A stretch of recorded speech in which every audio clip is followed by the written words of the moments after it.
ரூபத்துல ரெண்டுத்தையும் கலந்து வரைச்ச அப்போ தெரியறது அம்மாக்கு தன்னை அறியாம பூத்தனைக்கு என்ன ஆறுது, எல்லாரையும் அவ அட்ராக்ட் பண்றவோ குழந்தையோட அழகை பார்த்து அவளே அட்ராக்ட் பயமறந்து போய் அப்படியே குழந்தைய அணைச்சிக்கிறா இன்னும் கொஞ்சம் க்ளோஸரா.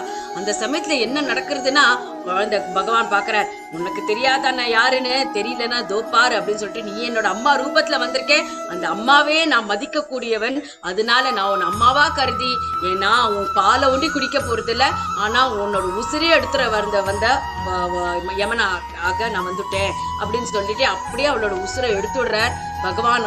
அப்படியே அப்ப கொஞ்சம் கொஞ்சமா பாலை இழுக்க இழுக்க உசுரையும் இழுக்க இழுக்க அவளோட சுய ரூபம் அப்படியே ஹான்னு மயங்கி அப்படியே அவளோட உசுரை விட்டுடுற அளவுக்கு பகவான் என்ன பண்ணிடுறார்.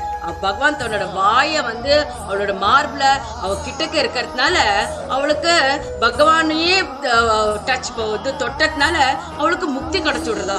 அதனால என்ன